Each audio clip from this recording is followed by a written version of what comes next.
CRPF assistant sub inspector steno में आपकी salary जो है वो आप सभी की क्या रहती है। तो यहाँ पे फटाफट से मैं सारी चीज़ आपको सैलरी के बारे में बता दूंगा, क्या क्या फैसिलिटी यहाँ पे मिलती है, क्या क्या चीज़ें आपका जब आप ज्वाइन करोगे तो वो आपको कहीं ना कहीं आपकी सैलरी में आपको ऐड होना चालू हो जाएंगी। ठीक है, तो यहाँ पे फटाफट से स्टार्ट कर लेते हैं। लेकिन उसके पहले अगर आपने प्रमोशन का वीडियो, एग्जाम पैटर्न, सिलेबस की वीडियो नहीं देखा है तो फटाफट से सीआरपी की प्लेलिस्ट में जाके देख सकते हो। साथ ही 4 तारीख से फॉर्म भरने स्टार्ट है, जाइए फॉर्म भरिए, क्योंकि ये आपकी लेवल 5 की आपकी पोस्ट रहती है जिसका जो बेसिक पे है वो आपका 29,200 रहता है। और इसी के ऊपर सारे परसेंट अलाउंस मिलते हैं, जो कि अदर सेंट्रल गवर्नमेंट जॉब में जो आपको अलाउंस आपको मिलते हैं वही यहाँ पे मिलते हैं। लेकिन अदर जो फैसिलिटी जैसे आपकी कैंटीन फैसिलिटी हो गई, आपके जो बच्चे वो आपके डिफेंस स्कूल में आपके पढ़ सकते हैं, क्वार्टर्स यहाँ पे आपको इजिली बहुत ही मिल जाते हैं। और साथ ही यहाँ पे अगर हम बात करें तो आपकी जो असिस्टेंट सब इंस्पेक्टर स्टैंडर्ड की जो पोस्ट है वो आपकी हेड कांस्टेबल मिनिस्ट्रेट से सीनियर पोस्ट है। और इसका जो प्रमोशन, लास्ट प्रमोशन है वो असिस्टेंट कमांडेंट प्राइवेट सेक्रेटरी के तौर पर होता है, जो कि 5400 ग्रेड पे भी होता है।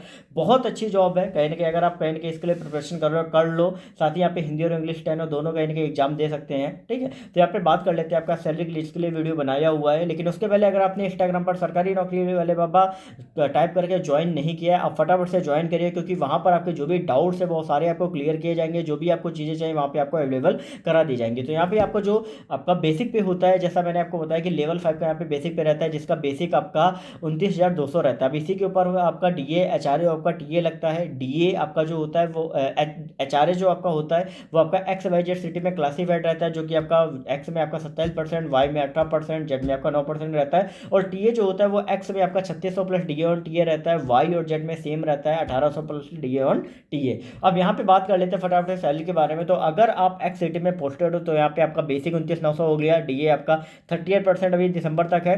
फिर जनवरी से आपका कहीं ना कहीं आपका जिस हिसाब से A I C P I N score होता है, जो कि मैंने आपको बताया है, आपका मार्च में लग जाएगा, तो कहीं ना कहीं आपकी सैलरी भी बढ़ जाएगी। अब किस तरीके से इंक्रीमेंट भी रहता है वो भी मैं आपको बता दूंगा। तो यहाँ पे जो डीए है वो 38% के हिसाब से 11,096 रुपये आपका बनेगा। टीए अगर हम बात करें तो आपका जो टीए वो आपका 4968 रुपये टीए बनेगा। एचआरए जो आपका है वो 7,884 रुपये बनेगा। तो इस तरीके से अगर हम देखें तो आपका जो सैलरी है वो आपका 53,148 रुपये जो सैलरी है वो आप सभी का एक्स सिटी में हो जाता है। और आपका जो वाई सिटी में अगर हम बात करें तो वाई सिटी में जैसा मैंने आपको बताया कि आपका यहाँ पे एचआरए जो है वो आपका 18% हो जाता है, और जो टीए होता है वो भी आपका आधा हो जाता है एक्स सिटी से। तो यहाँ पे एचआरए जो हो जाता है वो आपका 5256 रुपये हो जाएगा, टीए आपका हो जाएगा 2484 रुपये। तो इस तरीके से जो टोटल सैलरी वो आपका 48,036 आप सभी की बन जाएगी।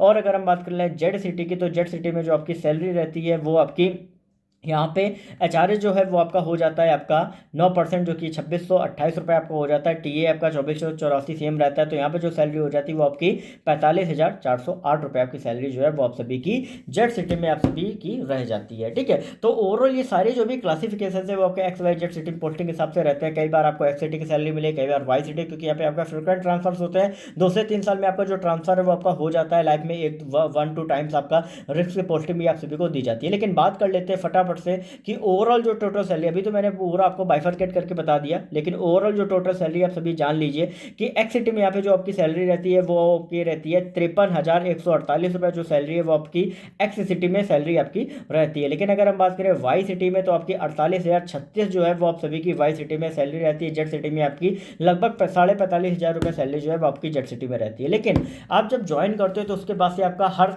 साल आपका 3% का इंक्रीमेंट लगता है, जो कि आपका 1 जनवरी या 1 जुलाई को लगता है। अब किस तरीके से 1 जनवरी या 1 जुलाई डिसाइड होता है वो भी आप जान लीजिए कि अगर आपकी ज्वाइनिंग 1 जनवरी से 30 जून के बीच में हुई है तो आपका इंक्रीमेंट होगा 1 जनवरी को लगेगा 3%। अगर आपकी ज्वाइनिंग 1 जुलाई से आपकी 31 दिसंबर के बीच में हुई है तो भी आपका इंक्रीमेंट लगेगा 1 जुलाई को। ठीक है, तो इस तरीके से वेरी करता है। और लास्ट डेट मतलब अगर आप 30 जून को ज्वाइन करो तो भी 1 जनवरी लगेगा, अगर 31 दिसंबर ज्वाइन करो तो भी आपका 1 जुलाई लगेगा। ठीक है, ये चीज़ आप अच्छे से ध्यान रखो। इसके अलावा आपको कैंटीन फैसिलिटी मिलती है, आप अपने बच्चों को डिफेंस स्कूल में पढ़ा सकते हो। और भी कहीं ना कहीं बहुत सी ऐसी फैसिलिटी जब आप ज्वाइन करोगे तो आपको सारी बताई जाएंगी। आपको आपको कहीं ना कहीं एक एजुकेशन फ्री फी भी आपको मिलती है, जो कि आपके हर साल 27,000 रुपये जो है वो यहाँ पे आपको दी जाती है। 2 बच्चों तक एजुकेशन फी मिलती है। इसके लिए क्या रहता है कि कहीं ना कहीं आपको ये क्लेम करना पड़ता है। ठीक है, तो कहीं ना कहीं आपको बहुत सी ऐसी फैसिलिटीज़ यहाँ पे सीआरपीएफ में आपको as A S I steno को आप सभी को दी जाती हैं।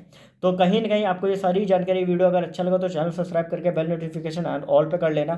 साथ ही अगर आपको क्वेरी है तो इंस्टाग्राम पर सरकारी नौकरी वाले बाबा टाइप करके पूछ सकते हो। बाकी टेलीग्राम ग्रुप को ज्वाइन कर लेना, डिस्क्रिप्शन में आप सभी को लिंक जो है वो आप सभी को दिया गया है। लेकिन सारी जो भी अपडेट रहेंगे वो यहाँ पे आपको मिलते रहेंगे सीआरपीएफ की वैकेंसी के बारे में। साथ ही प्लेलिस्ट को आप ज्वाइन जरूर करें, प्लेलिस्ट में आपको सारी वीडियोज आपको मिल जाएंगे। ओके।